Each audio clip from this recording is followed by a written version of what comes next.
He sleeps in a room that smells of boiled cabbage and damp wool, one of dozens of men coughing through the night. His boots are split at the seams. His fingers are stained with cheap paint. Each morning, he walks Vienna's streets with a stack of postcards he painted himself, hoping strangers will trade a coin for his dream. Most don't look at him. When he knocks on the doors that matter, they tell him he lacks discipline, that he doesn't understand form, that he should try something practical. The words are clean. The rejection is total.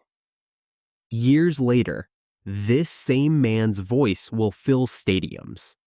Borders will bend to it. Cities will burn because of it. Millions will die under its spell. How does a rejected painter, ignored by taste and talent, turn humiliation into ideology and set the world on fire to prove he mattered? He is born into a house where affection is conditional and silence is safer than honesty. His father's boots hit the floor before his voice does, and discipline comes without explanation. Obedience is expected. Admiration is demanded. The boy learns early that power belongs to whoever can make the room go quiet. His mother is the opposite. Soft hands, lingering hugs, a refuge that smells of bread and laundry soap. When illness takes her, something essential collapses inside him. The world stops offering shelter. What remains is grievance. School does not save him. Authority irritates him, especially when it refuses to recognize his imagined brilliance. He does not work patiently. He dreams impatiently. He wants recognition without apprenticeship, reverence without repetition. When teachers criticize, he does not adjust. He withdraws. Failure becomes proof that the system is rigged, not that he is unprepared. The idea takes root quietly. Talent is being denied its throne. Vienna is supposed to be the city that redeems him. Instead, it exposes him. The streets are grand and indifferent. Opera houses glow at night, like fortresses of taste, guarded by rules he refuses to learn. He applies to the academy believing destiny will do the heavy lifting. It doesn't. The rejection letter is polite, devastating, and final. He reads it not as a verdict on his skill, but as an insult to his worth. Poverty strips away romance quickly. He drifts through hostels where men line up for soup and sleep stacked like spare parts. Lice crawl. Coughs echo. Winter does not negotiate. He learns the arithmetic of hunger, how long bread lasts, how much dignity can be traded for warmth. He paints small city scenes because they sell faster, not because he loves them. Churches, bridges, facades without people. Humans complicate things. Humans judge. Around him, Vienna churns with ideas. Newspapers scream. Politics is theater. Nationalism promises belonging to those who feel overlooked. Racial myths offer simple villains for complicated lives. He absorbs these stories not critically, but hungrily. They do not challenge him. They flatter him. They say, "You are not failing. Others are stealing what should be yours." He does not read deeply. He collects phrases. He does not argue. He repeats. Each repetition hardens belief into identity. Resentment becomes a lens through which everything else is seen. A successful shop owner is not admired. He is suspected. A cultured elite is not accomplished. It is corrupt. The city stops being a place of opportunity and becomes a courtroom where he is perpetually wronged. What makes this abyss dangerous is not just suffering. It is interpretation. Plenty of people endure poverty without turning it into a crusade. His pain does not humble him. It radicalizes him. Every closed door becomes evidence of conspiracy. Every personal shortcoming is outsourced to an enemy he cannot see but is certain exists. He is alone, but he tells himself he is chosen. He is ignored, but he believes he is destined. This contradiction does not break him, it fuels him. The longer the world refuses to notice, the louder the internal monologue becomes. One day, it will need an audience. Then war arrives, and with it, permission. Uniforms erase ambiguity. Orders replace doubt. The chaos of civilian life gives way to structure, rank, and purpose. For the first time, he belongs to something that does not ask him to explain himself. The trenches are brutal, but they are honest. Fear is shared. Death is equal. He survives where others don't, and survival starts to feel like validation. When defeat comes, it lands like betrayal. The nation collapses not just militarily, but psychologically. Humiliation spreads. Myths sprout in the rubble. Someone must be responsible. He already has names ready. The abyss he crawled through in Vienna now feels like training. Pain has given him a vocabulary. Failure has given him an enemy list. This is where the stigma hardens. He is no longer just a man who failed. He is a man who believes he was robbed. And a robbed man does not ask, he takes. The war does not make him noble. It makes him useful. In uniform, his awkwardness disappears. No one asks about his paintings. No one questions his future. Orders come down the line, and his job is to obey them. He runs messages through smoke and shellfire, a small figure moving between larger men, protected not by courage, but by luck. When gas burns his lungs and blinds him, he interprets survival as proof. Fate has intervened. Fate has plans. Defeat shatters that illusion. The armistice is signed far from the trenches, and rumors move faster than truth. The word betrayal circulates like a disease. Politicians, socialists, Jews, intellectuals. The list grows daily.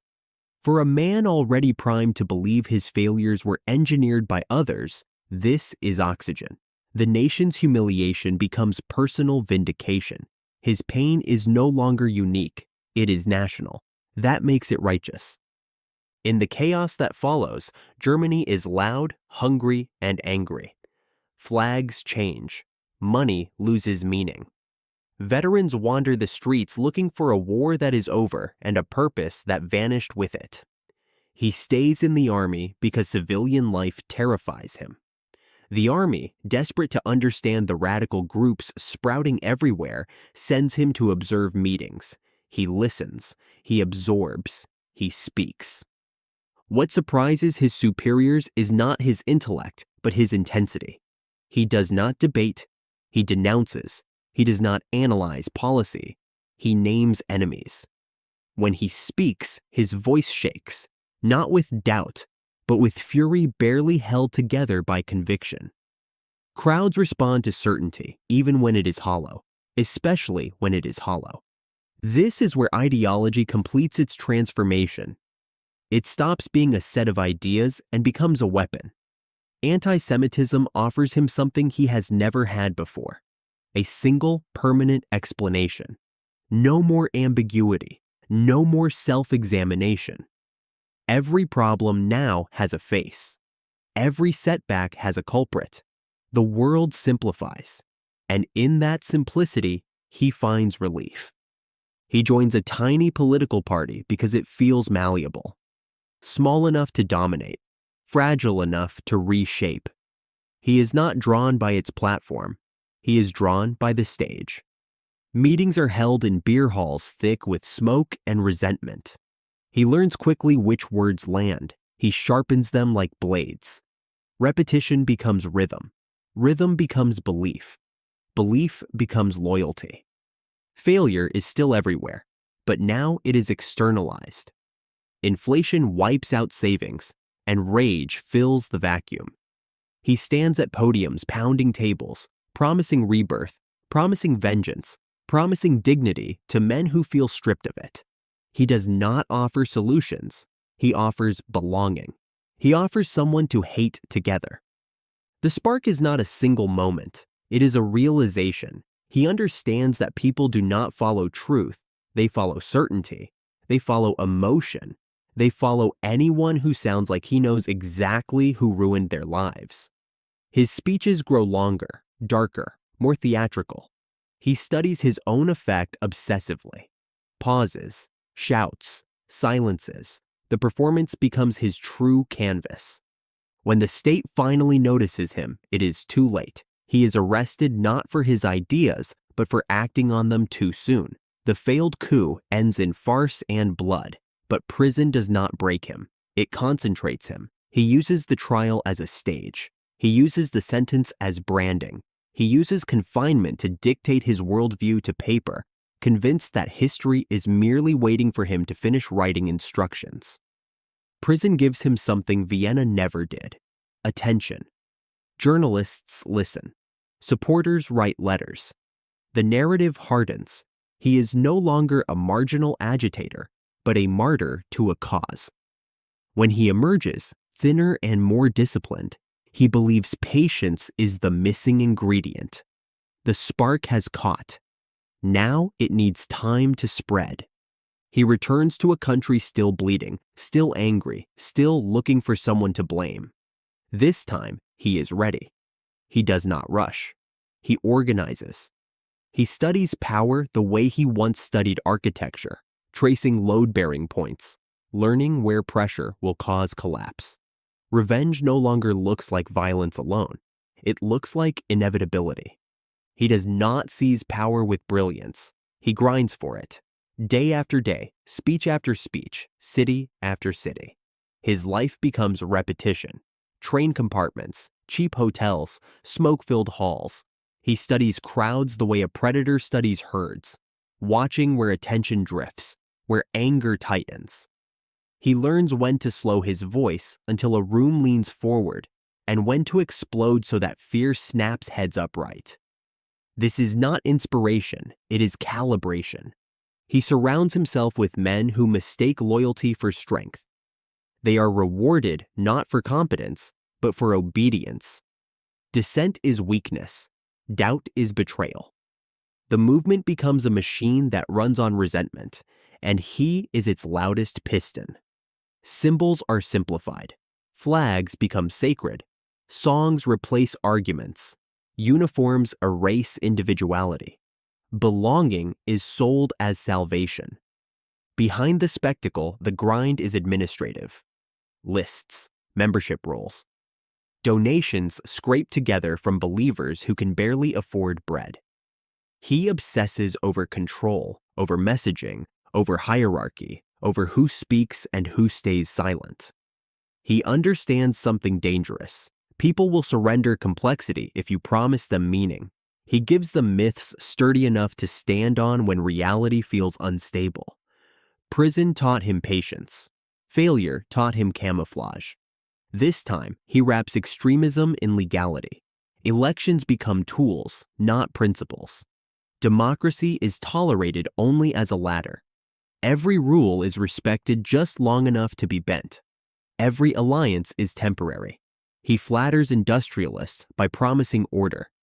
He flatters the poor by promising dignity. He flatters the military by promising glory. Each group hears a different speech, all pointing to the same conclusion. Only he can fix this. The grind costs him what little remained of his humanity. Relationships become transactional. Empathy becomes an obstacle. He does not listen unless it confirms him. He does not read to learn. He reads to arm himself with phrases that sound profound. Reality is not engaged, it is edited. Facts that resist are declared enemies. Violence becomes normalized not through chaos, but through routine. Paramilitary groups march openly. Intimidation is reframed as protection. Fear is outsourced to followers so he can remain clean-handed. He learns that the most effective cruelty is bureaucratic, impersonal, deniable. Orders are implied. Consequences are understood.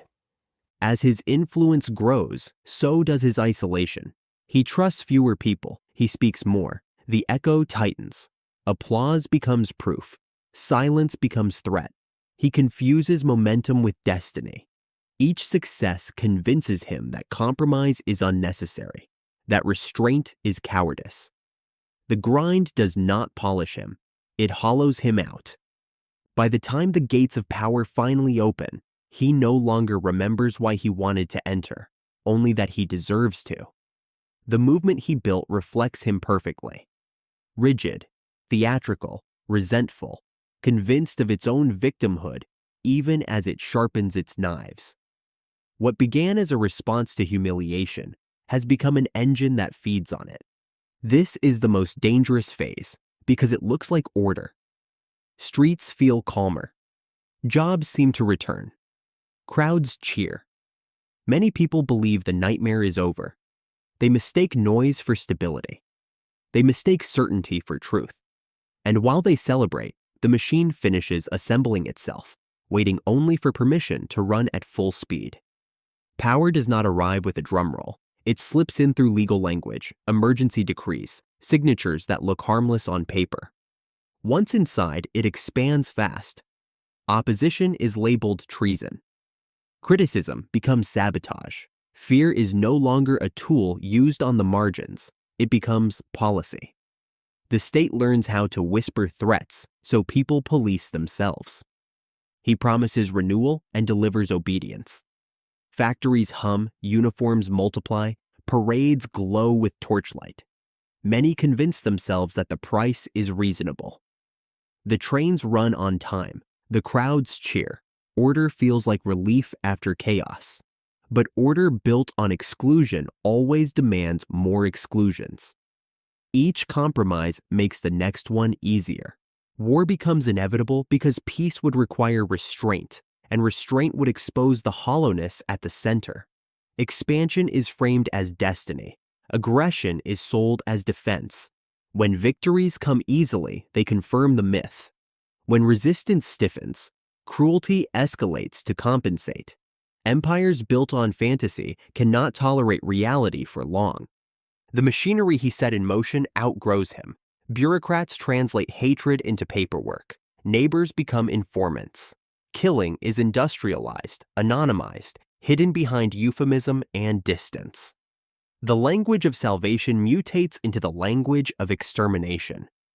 What began as a personal vendetta against humiliation metastasizes into genocide. And still, he cannot stop. To slow would be to admit limits. To admit limits would be to face the original failure he has spent his life outrunning. So he doubles down. Cities are sacrificed. Armies are bled dry. Children are drafted into fantasies of final victory. Reality closes in from all sides, and he retreats into maps and delusions, moving divisions that no longer exist. The irony is complete. Absolute power reveals not mastery, but emptiness. The man who demanded loyalty trusts no one. The leader who promised rebirth presides over ruin. As the world he tried to dominate collapses, he chooses annihilation over accountability. The end is small, enclosed, and futile. Nothing like the grand destiny he imagined. What remains afterward is ash. Ruined cities, broken families, numbers so large they numb the mind. The cost is not abstract. It is counted in names that never finished their lives, in cultures erased, in generations taught what hatred looks like when it wins. After the ruins cool, the temptation is to seal the story away, to call it madness, to label it an anomaly, to believe the fire burned itself out because it was unnatural. That temptation is dangerous. What happened did not require a monster from myth. It required a man who could not tolerate insignificance, a society exhausted enough to listen, and institutions too fragile to stop trading conscience for comfort. The lesson is not that rejection creates evil. Millions are rejected and do not seek annihilation.